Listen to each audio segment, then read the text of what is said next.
আজকে আমার সাথে একটা অনেক খারাপ একটা জিনিস ঘটে গেছে। তো খারাপ জিনিসটা ঘটে গেছে তোমাদের লাস্টে বলবো কি খারাপ জিনিসটা ঘটে গেছে। তো প্রথমে চিকেন, আজকে আমাদের মেথি চিকেনের অর্ডার ছিল, ঠিক আছে। তো মেথি চিকেনের অর্ডার ছিল, তো ভালো কথা। তো আমাদের আজকে 4 কিলো চিকেন ছিল, মেথি চিকেন বানিয়ে তোমার একটা অর্ডার ছিল। তো এখানে প্রথমে তেলের মধ্যে সুন্দর করে মেথি চিকেনগুলো ভেজে নিলাম, ঠিক আছে। ভেজে নিয়েছি আর আলুগুলো ভেজে নিয়েছিলাম, কারণ আলুগুলো দেখায়নি, কেন তাড়াহুড়ো করে করতে হয়েছে। আর মেন কথা হচ্ছে আজকে রবিবার, রেস্টুরেন্টে যেন রবিবারে কতটা ভিড় হয়, কতটা সেল হয়, ঠিক আছে। তো মেন কথা হচ্ছে এখানে মেথি চিকেনটা বানাতে বানাতে কিন্তু আমাকে পাশেও কিন্তু আরো অর্ডার মারতে হচ্ছিল, কেন কাস্টমার আসছিল, আমাকে গ্রেভি বন্ধ করে করে গিয়ে আমাকে অর্ডার মারতে হচ্ছিল। তো ঠিক আছে, ভালো কথা, অর্ডার মারতে হচ্ছিল। তো এখানে করতে করতে দেখতে পাচ্ছ ফোড়ন মেরে দিলাম। প্রথমে তেজপাতা আর তোমার শুকনো লঙ্কা দিয়ে দিলাম, ঠিক আছে। তোমরা যারা যারা শিখতে চাও শিখে নাও, ভালো লাগবে আশা করি তোমাদের, ঠিক আছে। তো প্রথমে তেলে দিয়ে ভালো করে ফ্রাই করে নেবো, নিয়ে এবারে তোমার পেঁয়াজ দিয়ে দেবো। পেঁয়াজটা কেন আগে দিয়ে দেবো এটারও অনেক আছে। পেঁয়াজটা ভাজতে টাইম লাগে, যখন এটা ভাজে নেবো সুন্দর করে, যখন হালকা ব্রাউন কালার চলে আসবে কষাতে কষাতে,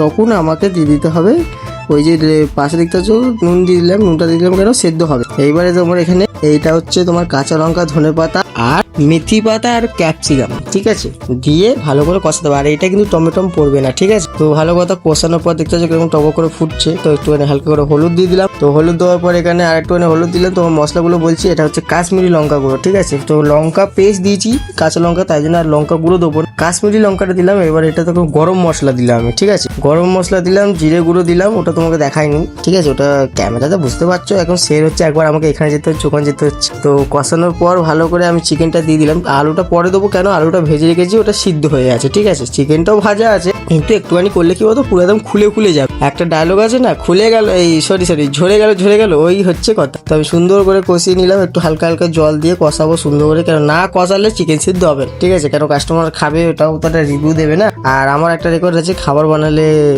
কাস্টমার না করতে পারে না, মেন কথা হচ্ছে এইটা, ঠিক আছে। তো হয়ে গেল, উপর দিয়ে একটুখানি ঘি দিয়ে দিলাম, ধনে পাতা দিয়ে দিলাম, মেথি পাতা দিয়ে দিলাম, সুন্দর করে রেকর্ড করে এইবারে আধা ঘন্টার মতন রাখতে হবে, 15 মিনিট মতন রাখলাম। রাখার পর এবার ঢাকনা খুলবো, খুলে এবার পার্সেল করতে হবে। দেখতে পাচ্ছ কত সুন্দর করে একদম কালারটা এসছে, একদম মাখো মাখো কালার। ওপরে দিয়ে একটুখানি ঘি বাটার দিয়ে, ঠিক আছে, সুন্দর করে এবার যেইটাতে যাবে আমাদের পার্সেল যাবে এটাতে, তাই জন্য সুন্দর করে এবার 2 ডেচকি ভরতে হবে, কেন 4 কিলো চিকেন আছে, ঠিক আছে। 2 কিলো করে ভরে এইবারে তোমার সুন্দর করে টিফিন করে দিয়ে পাঠিয়ে দিলাম।